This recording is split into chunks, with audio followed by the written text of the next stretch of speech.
Deputy Gonzalez was actually the first deputy on scene, so he can perhaps clarify some of the questions that you may have. Go ahead, Deputy. Good afternoon. I'm Deputy Gonzalez. I'm assigned to Lomita Sheriff Station. I'm the handling Deputy Carlos Gonzalez. I was the first unit on scene, and I'm the handling deputy for this current traffic collision. Deputy Gonzalez, could you speak to that question? There's an LA County fire captain who says that Tiger Woods was able to stand as they assisted him out of the vehicle. Is there any truth to the idea that he was able to stand? Unfortunately, Mr. Woods was not able to stand under his own power. Our partners at LA County Fire were able to extricate him from the vehicle, and they put him onto a backboard. When I arrived on the scene, Mr. Woods was seated in the driver's seat. I made contact with him, and I ensured that he was able to speak to me. At that time, he seemed that as though he was still calm and lucid. I made the determination that it would be safer to wait for LA County Fire to help remove him instead of trying to remove him myself.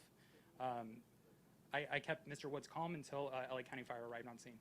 What did you do to keep him calm, Deputy? I spoke to him.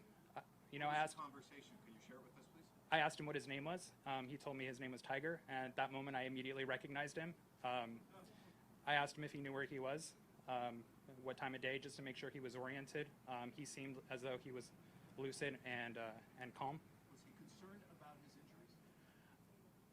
He didn't seem concerned of his injuries at the time, which is not uncommon in traffic collisions. Many times people tend to be in shock. It's a traumatic experience, so it's not uncommon for people to be focused on unimportant things, or even if they are in pain, they might not feel it until much later. Was the incident caught on your body cam? Yes, my body camera was used per department policy. Deputy, in the photos of the airbags, there's blood. We're trying to figure out everything that we're seeing. Did you see any injuries on anywhere other than the legs as you were just assessing him on site? I did observe injuries. I can't speak as to the nature of the injuries. I'm not a trained medical professional, so I can't speak to that. What I can say is that he was injured, and he was successfully removed and taken to the hospital. And you saw that he had a seatbelt on? He was wearing a seatbelt. Did he have lacerations as well as the legs? If he did, I was not able to see them due to his clothing. You've seen a lot of car accidents. Do you think this type of car saved his life, or do you think like a cheaper car wouldn't have had a good? As mentioned by the sheriff, that specific stretch of roadway is one of our trouble spots. Our locals in Rancho Palos Verdes and Rolling Hills Estates know that it's a hot spot for traffic collisions as well as speed. In my experience as a deputy who is traffic trained and works a traffic car, I have seen many collisions. The nature of his vehicle, the fact that he was wearing a seatbelt, I would say that it greatly increased the likelihood that it saved his life. Is this the worst accident you've seen on that stretch? I will say no, because I've been doing this for a while and I've seen fatal traffic collisions. So I will say that it's very fortunate that Mr. Woods was able to come out of this alive. Deputy Gonzalez, this is an accident-prone stretch, correct? We've seen a number of accidents on this specific stretch. Is that correct? This stretch of roadway is downhill. It's sweeping.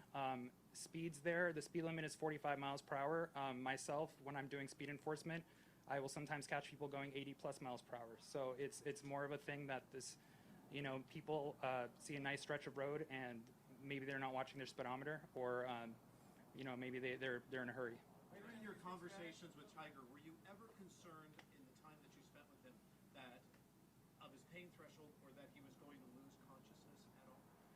At the moment that I spoke to Mr. Woods, I was able to determine that it would have been safer for me to wait for LA County Fire because his condition seemed stable, and I did not want to risk further injuring him by trying to remove him myself.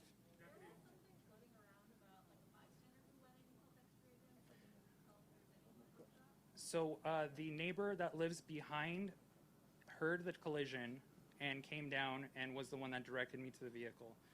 As was indicated by the sheriff, there was another unrelated traffic collision that occurred several feet down the roadway, which I believe was due to people trying to look.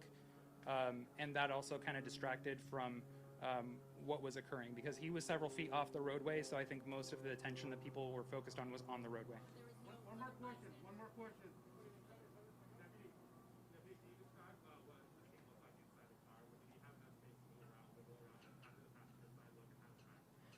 As indicated by the sheriff, the interior passenger compartment of the vehicle was intact. The airbags did deploy successfully. Again, he was wearing his seatbelt. I think this also kind of speaks to the marvel of modern automobiles and that they're much safer than they've ever been previously. Deputy, any idea how many times the vehicle flipped? Well, we don't know that at this time.